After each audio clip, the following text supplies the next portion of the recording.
ચાલો વિદ્યાર્થી મિત્રો, સાદું વ્યાજ આ દાખલામાં આપણને ખાલી રેટ ઓફ ઇન્ટરેસ્ટ જ આપેલો છે, બાકી કઈ આપેલ નથી. અને એવું કીધું છે કે 20% વ્યાજના દરે કોઈ રકમનું કેટલા વર્ષમાં બમણી થઈ જાય. એટલે સાબિત થઈ ગયું કે આપણે વર્ષ શોધવાનું છે, પણ કેટલા વર્ષમાં. તો એના માટે થઈને આપણે દાખલો ગણવો હોય તો પહેલા તો તમારી પાસે આપેલું શું છે એ લિસ્ટ બનાવો. તો કાંઈ નહીં, એક જ આપેલું છે, ખાલી રેટ ઓફ ઇન્ટરેસ્ટ આપેલો છે. કેટલા ટકા? તો કે 20%. વ્યાજના દરે કોઈ રકમ. હવે આપણે વર્ષમાં શોધવાનું છે તો કોઈ રકમ પણ આપેલ નથી, એટલે એના માટે આપણે પી છે એ ધારશું એક્સ ધારતા. રેડી? કેટલા વર્ષમાં બમણી થઈ જાય? તો બમણી ક્યારે થાય? સમજાણું? તમે 10 રૂપિયા લીધા હોય અને તમે એને 20 રૂપિયા આપવા જાવ તો એ બમણા થયા કહેવાય. તો આપણને વ્યાજ મુદ્દલ આપી દીધું, બમણું કીધું, એટલે એક્સ ના બમણા કરો એટલે કેટલા થાય? 2x.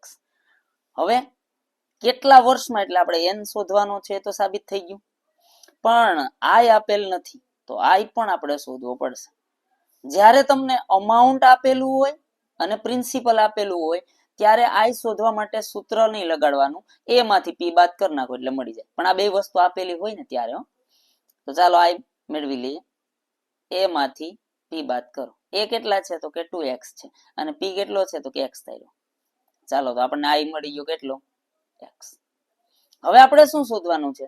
તો કે n શોધવાનું છે. તો n શોધવા માટેનું સૂત્ર તમને બધાને આવડે જ છે. n બરાબર 100 ગુણ્યા i છેદમાં પી આર. જે શોધવાનું હોય ને એ ન હોય, એ સૂત્રમાં હું તમને શીખવી ચૂક્યો છું.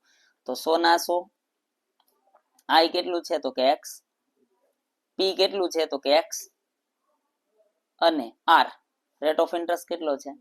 તો કે 20%. ચાલો હવે આપણે છેદ ઉડાડશું એટલે આપણને મળી જશે x ગયા 20 × 100. તો કેટલા વર્ષમાં બમણી થાય ભાઈ? 5 વર્ષમાં. છે ક્યાંય ઓપ્શન? A for apple. આશા છે કે આ દાખલો તમને સમજાઈ ગયો હશે. આવા નવા દાખલા સાથે આપણે મળતા રહેશું. તો આ ચેનલને લાઈક કરો, શેર કરો, સબસ્ક્રાઇબ કરો, પ્લસ આપણા ઇન્સ્ટા આઈડીને પણ ફોલો કરવાનું ભૂલશો નહીં. Thanks.